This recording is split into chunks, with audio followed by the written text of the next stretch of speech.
En esta unidad temática analizaremos el concepto de metabolismo intermedio, cuáles son sus fases, qué características tiene el metabolismo intermedio, qué es el anabolismo, qué es el catabolismo, qué es una vía anfibólica y fundamentalmente qué participación tienen los ciclos de energía en la regulación de los mismos. ¿Qué es una vía endergónica? ¿Qué es una vía exergónica? ¿Y qué importancia funcional tiene para la célula? La palabra metabolismo proviene del griego metábole, que significa cambio, más el sufijo ismo, que significa cualidad, es decir, la cualidad de realizar cambios. Lo podemos definir más concretamente como el conjunto de transformaciones bioquímicas catalizadas por enzimas que sufren las moléculas nutrientes y que tienen lugar en las células vivas. Como en el metabolismo participan sustancias químicas que actúan como intermediarios, se habla entonces de metabolismo intermedio. Podríamos definirlo como el conjunto de reacciones celulares que extraen energía química de los nutrientes y la utilizan para ensamblar las macromoléculas requeridas para el crecimiento celular. ¿Qué es un metabolito entonces? Un metabolito es un compuesto químico intermediario en las reacciones enzimáticas del metabolismo. Ejemplo, la glucosa 6-fosfato es un metabolito que tiene distintos destinos: la glucólisis, la vía de las pentosas, la gluconeogénesis o la glucogenogénesis. ¿Cuáles son las principales características del metabolismo? Sin duda alguna, las dos propiedades más importantes son el dinamismo y la interrelación. El dinamismo es porque permanentemente estamos degradando sustancias químicas con la energía obtenida. Nosotros aprovechamos para construir otro tipo de sustancias químicas. Esto es lo que se conoce también como interrelación. El mejor ejemplo: ¿por qué comiendo glúcidos engordamos? El tema es que la dieta, si se hace a base de glúcidos, los glúcidos, glucosa fundamentalmente, es degradada por un proceso conocido como glucólisis a sustancias químicas como el piruvato, acetil-CoA, que son intermediarios químicos, que van a la síntesis de ácidos grasos, y estos ácidos grasos van a la síntesis de triglicéridos. Permanentemente se degrada glucosa. Con las sustancias químicas provenientes de la degradación de la glucosa, nosotros podemos hacer lípidos. Tienen aquí ustedes el dinamismo por la degradación del azúcar y la interrelación, como un metabolismo como el del azúcar se relaciona con el metabolismo de los lípidos, en este caso la síntesis de triglicéridos o lipogénesis. Las vías metabólicas pueden tener tres sentidos: construir o anabolismo. Todas las vías que terminan en génesis, glucogenogénesis, gluconeogénesis, lipogénesis, participan en este sentido. La segunda idea sería degradar, y entonces hablamos de lisis, glucólisis, proteólisis, o bien la degradación de los ácidos grasos, que se conoce como beta-oxidación. Hay una sola vía metabólica según el estado energético del individuo. Puede, por un lado, terminar de degradar la molécula de acetil-CoA, o por el otro lado, con sus intermediarios, proveer esos intermediarios para la síntesis de nuevas sustancias químicas.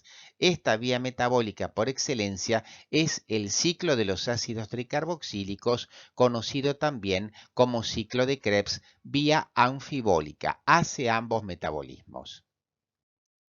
Como ya habrán visto en el video, ¿cuáles son los conceptos de oxidar y de reducir? Oxidar significa no solamente entregar oxígeno a una molécula, sino quitarle átomos de hidrógeno o electrones para degradarla. Esto es lo que sucede en los procesos de tipo catabólicos, de tipos degradativos, de tipos destructivos. Por ejemplo, la degradación de la glucosa. Por el otro lado, reducir implica no solamente quitar oxígeno, como vieron en el video, sino también entregar átomos de hidrógeno o electrones para sintetizar una molécula. Todas las vías de biosíntesis, la glucogenogénesis, la gluconeogénesis, son vías totalmente reductivas. Tienen ustedes en este cuadro las diferencias principales que hay entre anabolismo y catabolismo. Una vía anabólica por excelencia es una vía biosintética, reductiva, que utiliza coenzimas reducidas, ya sea NAD-fosfato reducido, FAT reducido, flavina mononucleótido reducido. Reducido significa con capacidad de brindar hidrógenos para de alguna manera poder realizar el proceso de síntesis.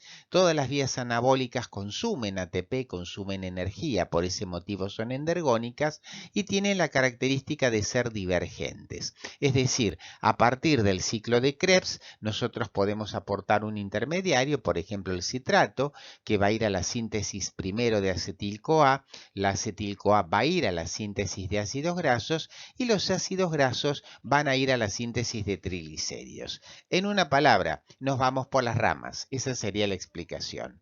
Por otro lado, las vías anabólicas en general tienen una localización diferente a las catabólicas. La síntesis de ácidos grasos se realiza en el citoplasma.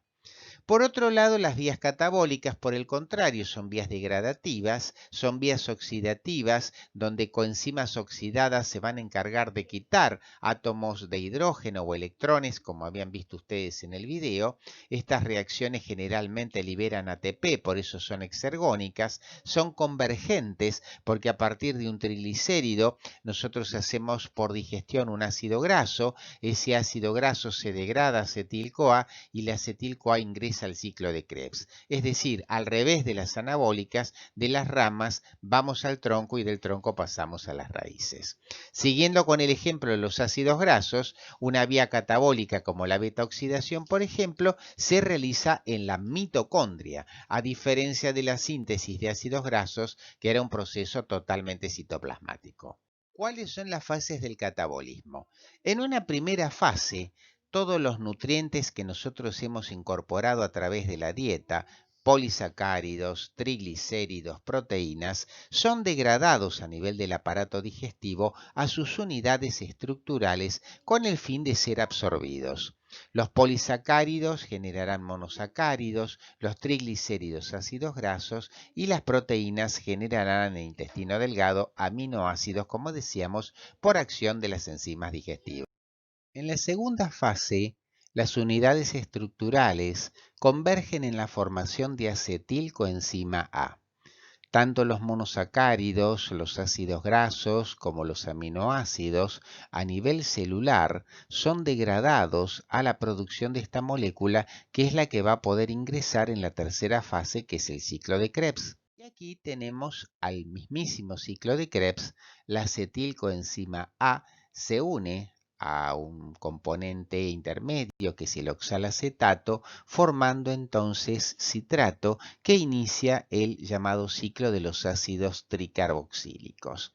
La acetil-CoA ingresa al ciclo de Krebs en la matriz mitocondrial, se genera un GTP, 2 anhídridos carbónicos y 4 coenzimas reducidas. A su vez, esas coenzimas reducidas van a ir a la membrana interna de la mitocondria a reoxidarse en la cadena de transporte de electrones y como consecuencia de ello van a generar energía por el proceso conocido como fosforilación oxidativa. Tienen ustedes aquí las características de una vía convergente, como son en general las vías catabólicas. Las macromoléculas que nosotros incorporamos a través de la dieta, los nutrientes, son degradados a sus unidades estructurales, las cuales convergen en la formación de acetilcoenzima A. Esta acetilcoenzima A ingresa al ciclo de Krebs. En el Krebs ya dijimos que se generan coenzimas reducidas y esas coenzimas reducidas van a ser reoxidadas en la cadena de transporte de electrones con liberación de energía que es aprovechada para la formación de ATP por el proceso de fosforilación oxidativa. De las ramas pasamos al tronco y del tronco pasamos a la raíz. A su vez, las vías divergentes arrancan de la raíz, por ejemplo, el ciclo de Krebs. Cuando el sujeto tiene mucha energía, puede producir, por ejemplo, o acumular citrato. Ese citrato va a generar acetilcoenzima A, que va a pasar para la formación de ácidos grasos, los cuales finalmente convergen en la formación de los triglicéridos. Es decir, a partir de la raíz, nosotros podemos pasar por el tronco y del tronco nos diversificamos por las distintas ramas. Lo mismo sucede con los monosacáridos que generarán polisacáridos y con los aminoácidos que generarán proteínas. Fíjense ustedes la interrelación que existen entre estas vías metabólicas, ya que en las vías anabólicas, que son vías divergentes, el ciclo de Krebs es la primera etapa, la formación de acetil-CoA es la etapa segunda y finalmente la formación de ácidos grasos y triglicéridos la tercera fase. A su vez, en las vías catabólicas, la fase 3 del anabolismo es la fase 1 del catabolismo, la fase 2 sigue siendo la formación de acetilcoenzima A y la fase 3 del catabolismo, es decir, el ciclo de Krebs, termina siendo en la vía anabólica la fase 1. Las vías metabólicas se pueden regular a nivel celular de distinta manera. Por un lado, ya habíamos visto que la actividad enzimática puede ser modificada por cambios en el pH, cambios en la disponibilidad de sustratos, efectores alostéricos, estado energético celular y hormonas, entre otros. Por otro lado, también podemos realizar la variación de la concentración de las enzimas involucradas, ya sea por procesos de regulación a nivel de los genes. Inducción o represión es el nombre de estimulación o inhibición de los genes correspondientes a las distintas expresiones enzimáticas. ¿Qué es la termodinámica? En las reacciones químicas, además de movilizarse sustratos y productos, ocurren transformaciones energéticas. La termodinámica es la rama de la física que se ocupa de la energía y también de sus transformaciones. Tiene dos principios básicos. Una primera ley que establece que la energía total del universo se mantiene siempre constante, nada se pierde, todo se transforma, y una segunda ley donde la entropía del universo va en progresivo aumento. Consideren y recuerden ustedes a la entropía como una idea del desorden molecular. El contenido total de energía de un sistema antes de ocurrir una reacción química se considera el estado inicial. En tanto, el contenido energético después de producido el cambio se denomina estado final. Si ustedes tienen una piedra, por ejemplo, y quieren desplazarla a través de un barranco, vamos a tener los dos estados, la piedra antes de desplazarse en su estado inicial y la piedra al desbarrancarse en su estado final cuando como producto de la caída, la piedra ha sido desintegrada. En esta caída se ha generado energía cinética, por lo tanto nosotros podemos decir que la caída misma ha provocado una pérdida de energía en la medida que la piedra se fue rompiendo. Esta variación de energía entre el estado inicial y el estado final es lo que se conoce como variación de energía libre. ¿Por qué se llama variación de energía libre? Porque es la diferencia de quantum energético, la diferencia de niveles energéticos que es capaz de realizar un trabajo útil para la célula. Por ejemplo, pensar, por ejemplo, contraer nuestros músculos o, por ejemplo, sintetizar macromoléculas. Resumiendo entonces, se puede definir la variación de energía libre como la diferencia de contenido energético de un sistema entre un estado inicial y un estado final. Esta variación de energía puede ser empleada por la célula para realizar un trabajo útil. Por ejemplo, el trabajo de bombas, mantener los intercambios iónicos a través de las membranas, contraer los músculos, potenciales de acción, o bien procesos de biosíntesis donde mediante la incorporación de energía nosotros podemos sintetizar las distintas macromoléculas. El sistema puede evolucionar del estado inicial al final, pudiendo liberar o tomar energía del medio. Ejemplo, si usted sale de su casa a la mañana con 100 pesos, consideramos esto como el estado inicial, y vuelve a la noche con 20 pesos, se considera el estado final, significa que usted ha gastado en el curso del día 80 pesos. Es decir, que 80 pesos sería la variación de energía libre de su bolsillo. De la misma manera, nosotros podemos considerar una reacción química antes de realizarse y después de realizada la misma, cuánto ha perdido de energía o cuánto ha ganado de energía y hacer en base a ello una diferencia o una variación de la misma energía libre. Si estandarizamos, estandarizar significa fijar las condiciones de pH, de temperatura, de presión y de concentración, que en este caso es 1 molar de los reactivos, se obtendrá la variación de energía libre de estándar de una reacción.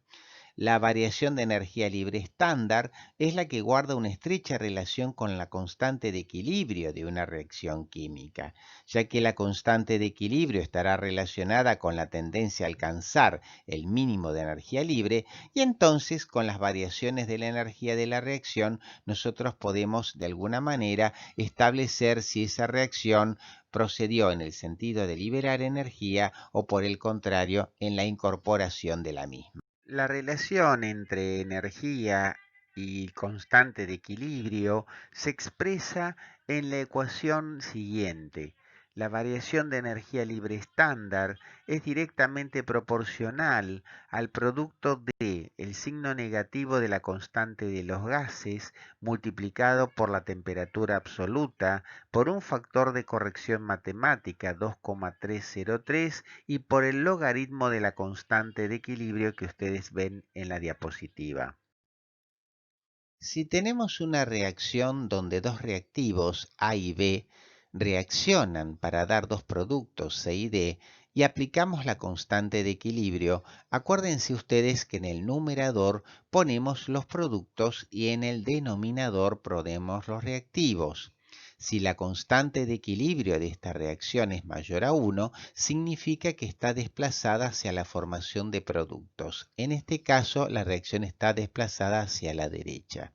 Si la constante de equilibrio es menor a 1, significa que está desplazada hacia la formación de reactivos, en este caso hacia su izquierda. Por el contrario, si la constante de equilibrio es igual a 1, significa que la reacción química está en equilibrio. Durante las conversiones de los reactivos a productos y viceversa, se producen cambios energéticos. Las moléculas intervinientes poseen energía y al producirse su transformación química, esa energía se va modificando.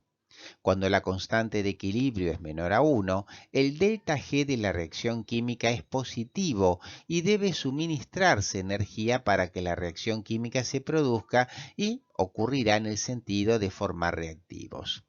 Las reacciones químicas con delta G positivo se dice que son endergónicas, incorporan energía, no son espontáneas y no se realizarán a menos que se les administre la suficiente cantidad de energía y procederán, por supuesto, en sentido contrario a las exergónicas.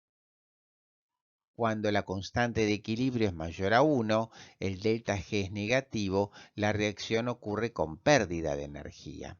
Las reacciones químicas con delta G negativo se dice que son exergónicas, son espontáneas y la reacción tiende a la formación de productos. Fíjense ustedes las comparaciones, si la constante de equilibrio es menor a 1, el delta G es positivo, son endergónicas, no son espontáneas y proceden a la formación de reactivos. Esto es lo que sucede en general en las vías anabólicas. Y cuando el delta G es negativo, la constante de equilibrio es siempre mayor a 1, son reacciones exergónicas, espontáneas y proceden a la formación de productos. Es la característica de las vías catabólicas. En las células y en los sistemas biológicos en general, nunca se dan las condiciones de equilibrio. Ello sucede principalmente porque los productos de una reacción química celular son utilizados como reactivos por la siguiente, y esta eliminación permanente de productos impide alcanzar el equilibrio y favorece que la reacción se lleve a cabo en un determinado sentido. Acuérdense ustedes que las vías metabólicas están constituidas por distintas enzimas que catalizan a su vez distintas reacciones químicas que están encadenadas entre sí. El calor de combustión es la energía máxima que se puede lograr de una sustancia química por su oxidación completa y de sus elementos constituyentes.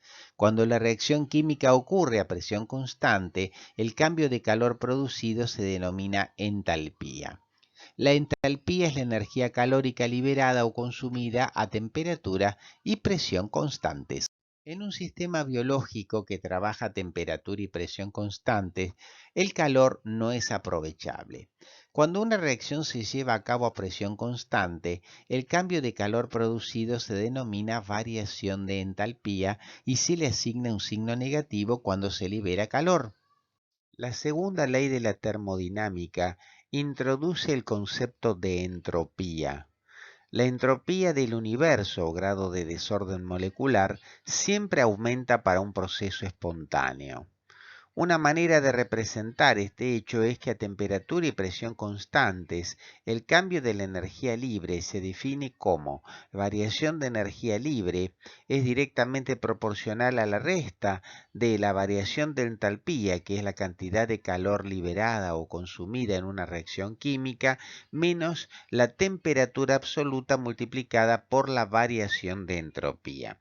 Es importante destacar que el concepto de entropía va atado al de energía degradada, no utilizable para realizar trabajo. Solo el cambio de energía libre o delta G es disponible para realizar un trabajo útil a la célula. Cuando el delta G es negativo, un proceso ocurrirá de manera espontánea y se lo conoce como proceso exergónico. El delta G menor a cero hace referencia a reacciones que poseen una energía final menor a la inicial.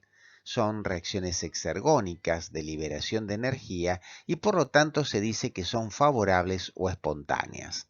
Es importante destacar que la espontaneidad de un proceso bioquímico puede depender de la temperatura, y en química un proceso espontáneo es aquel que ocurre sin el suministro de energía externa.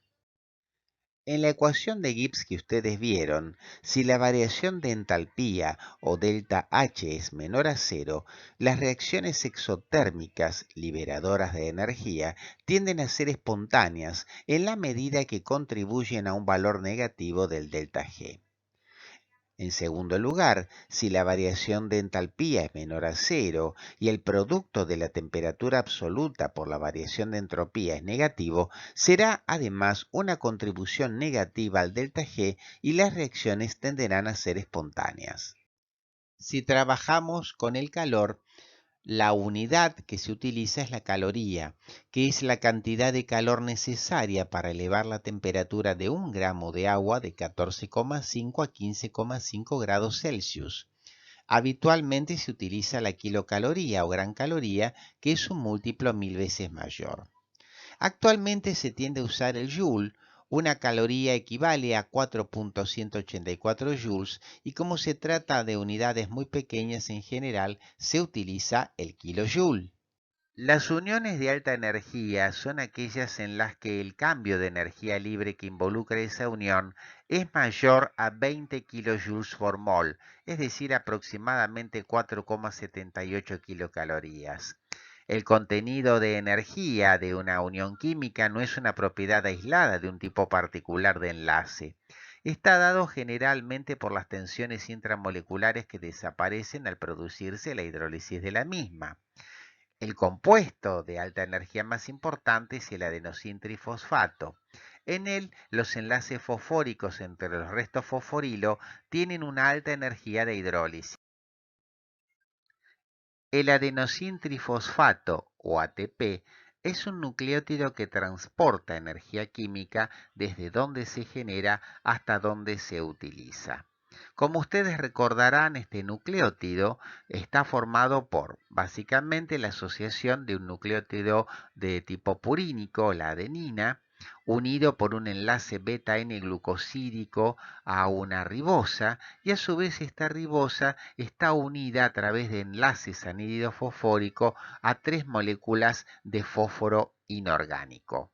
A pH fisiológico, los restos fosfatos del ATP se encuentran desprotonizados, por lo que la forma iónica predominante del ATP es la forma con 4 cargas negativas. El fosfato es estabilizado por la formación de híbridos de resonancia. ADP y fósforo inorgánico se solvatan mejor que el ATP medio acuoso, y todos estos factores sumados ayudan a disminuir la energía libre y a desplazar la reacción en el sentido de la hidrólisis. Todas estas condiciones favorecen la condición del ATP como una molécula transportadora de energía. Otros compuestos de alta energía química, además del ATP, que al hidrolizarse libera 7,3 kilocalorías, son el fosfonolpiruvato, que es un producto de la glucólisis, que tiene una variación de energía libre estándar de 14,8 kilocalorías, el 1,3-difosfoglicerato, que también es un producto de la glucólisis, menos 11,8, y finalmente la fosfocreatina, que es el único compuesto de almacenamiento de la energía química a nivel muscular, que tiene un delta G de variación de energía libre estándar de menos 10,3 kilocalorías. Una reacción altamente exergónica puede impulsar otra endergónica si ambas se acoplan. Dos reacciones sucesivas en las cuales el producto de una es reactivo de otra se dice que están acopladas. El delta G del proceso total es igual a la suma de los delta Gs de las reacciones individuales. El ATP, justamente como transportador de energía química, participa en reacciones acopladas. En los seres vivos, las reacciones químicas que requieren energía son acopladas directa o indirectamente con la hidrólisis del ATP.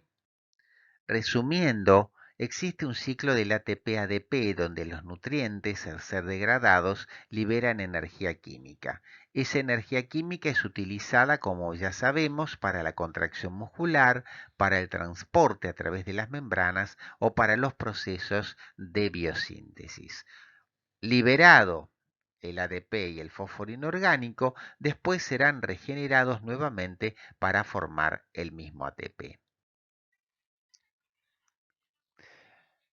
Aquí tienen ustedes una interrelación entre vías catabólicas y vías anabólicas. En las vías catabólicas, el combustible se encuentra reducido. Reducido significa que tiene átomos de hidrógeno. Como consecuencia de su degradación, esos átomos de hidrógeno van a ser transportados por distintas coenzimas que entran como coenzimas oxidadas y salen como coenzimas reducidas. Por supuesto, el combustible reducido ha salido como combustible oxidado. Ahora bien, la reoxidación de esas coenzimas reducidas puede ser realizado por reacciones de biosíntesis, en donde el precursor oxidado se queda con los átomos de hidrógeno y entonces sale como precursor reducido. Les damos como ejemplo la interrelación entre la vía de las pentosas, que es una vía de degradación alternativa de la glucosa, en la cual se genera NAD-fosfato reducido, y ese NAD-fosfato reducido es utilizado por la síntesis de ácidos grasos para la obtención, obviamente, de ácidos grasos en primer lugar y de triglicéridos más adelante. Muchísimas gracias.